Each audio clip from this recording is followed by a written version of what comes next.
Alors le Gémeaux, donc Mercure, maîtrise ascendant, Mercure dans le signe du Scorpion. Alors je vais vous donner des grandes lignes, parce qu'on n'a pas avoir le temps de tout faire, mais Mercure en Scorpion, on est dans le mental qui se complaît dans les difficultés. On est quand même dans un mental qui ne se satisfait pas des choses insipides. On est complètement dans le souhait d'être confronté à une problématique. Vous savez que le Scorpion aime bien les choses compliquées. C'est pas pour vraiment faire un cliché, mais le signe du Scorpion aime les choses complexes. Pourquoi? Parce qu'il faut qu'il se mesure à certaines circonstances, à certains éléments. Donc le Mercure en Scorpion, qu'est-ce que ça donne? Un mental souvent qui aime les complications et qui aime se mettre dans des situations où il sent qu'il va avoir de l'adrénaline, des sensations fortes. Il va devoir solutionner des problèmes. Comme tous les signes fixes, ça c'est important, qui dit signe fixe dit maîtrise, obstination, fixité des choses. On résiste, on tient. Le mental en mode Mercure-Scorpion est un mental dur, un mental que je dirais un mental un peu d'acier. Vous voyez, c'est un peu la résistance en tout cas à pas mal de choses. Donc le souhait de se mesurer à des choses complexes. Conjoint nœud nord. Je vous donne en ligne Florence Artaud qui court vers son nœud nord, qui court vers vraiment sa destinée, qui est celle d'endosser des situations complexes, on va dire. Nœud nord, conjoint maître ascendant. Je crois que c'est surtout ça qui est important, c'est que Mercure est maître ascendant.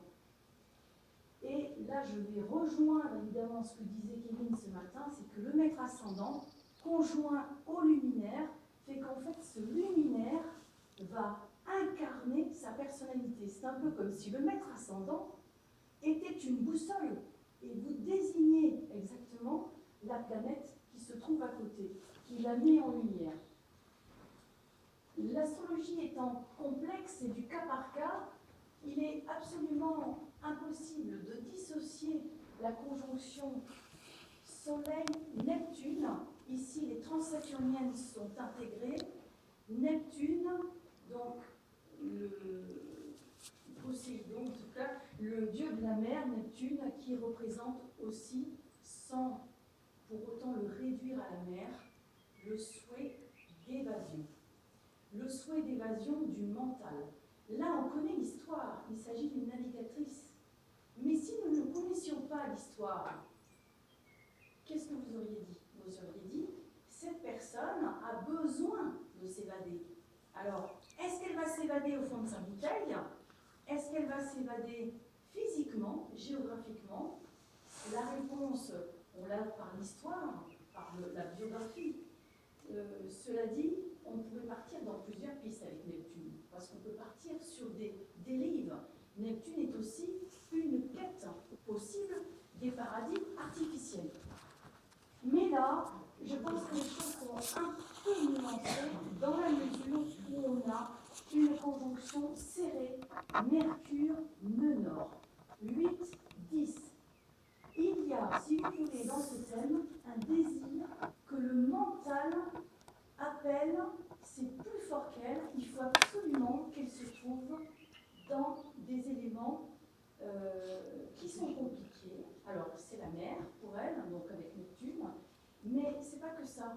C'est que je pense, c'est mon avis, qu'elle a besoin de se mesurer à des forces.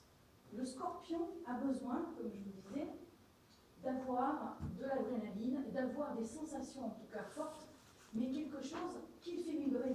Le Scorpion, c'est pas possible. Je ne sais pas s'il y a des scorpions ici dans la salle, mais le Scorpion est un signe qui a besoin d'extrémité, de sensations extrêmes, et de sensations plutôt intenses, et il ne fait pas dans la demi-mesure.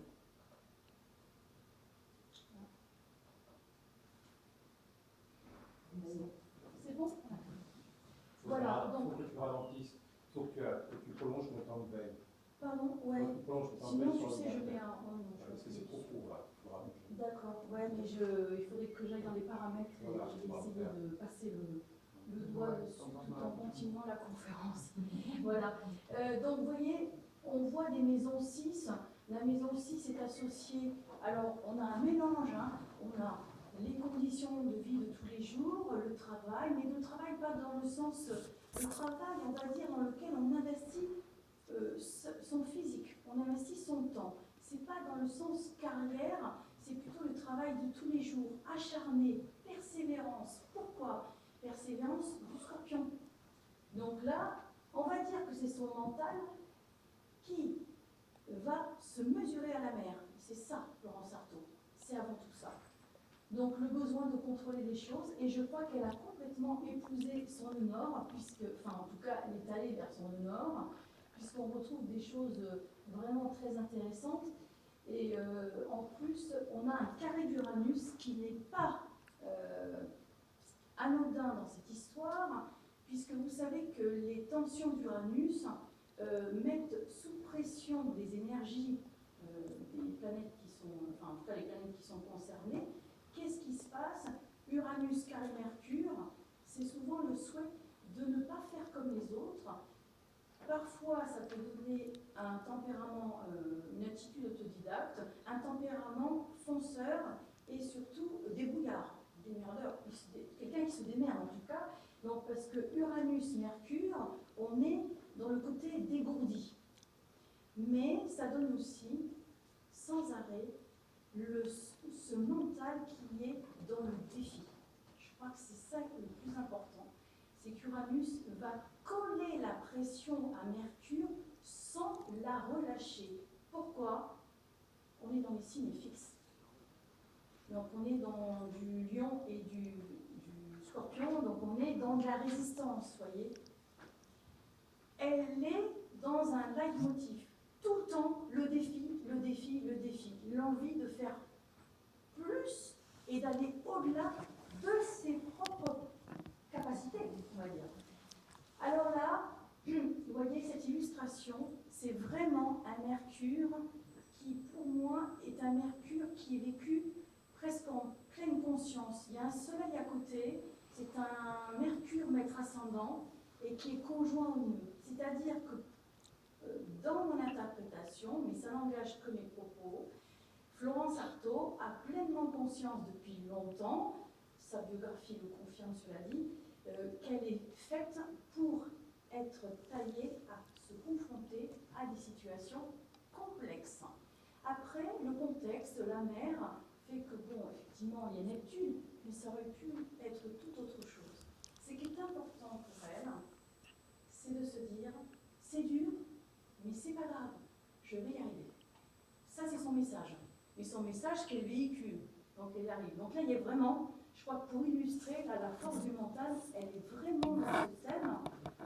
D'ailleurs, c'est plus prononcé que dans le thème de Philippe Poutou, vous allez voir, c'est très différent.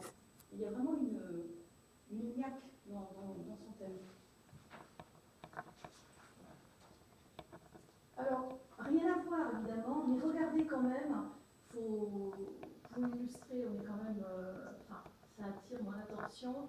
Vous voyez cet encadrement Vénus-Saturne dans le Sagittaire, donc signe en rapport avec l'étranger, les grandes distances, l'appel du loin, l'appel des espaces immenses, donc ce Sagittaire, et qui, en fait, le relais, vous voyez, Vénus-Sagittaire, et de l'autre côté Uranus. Donc tout ça, c'est en trigone, c'est une ouverture au maximum entre le désir d'avoir une vie qui préserve l'indépendance, ce Mercure qui appelle, je veux faire quelque chose qui est dur parce que ça me donne l'impression d'exister, c'est ça.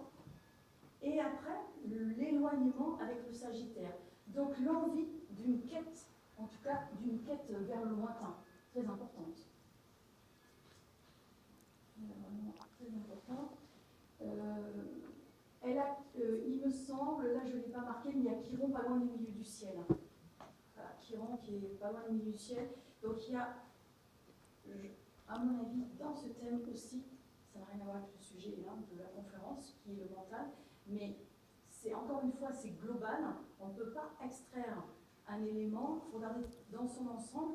Chiron se trouve à 12, donc du Verseau, et pas loin du milieu du ciel, donc il y a un côté ça la guérit, en tout cas ça lui fait du bien, il y a un côté thérapeutique. Son chemin sur l'eau, seul, a des bienfaits pour son corps physique et pour son âme, peut-être certainement.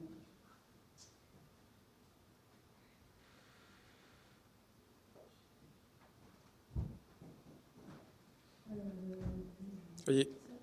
Alors, on va voir sur... Oui, Philippe Coupon.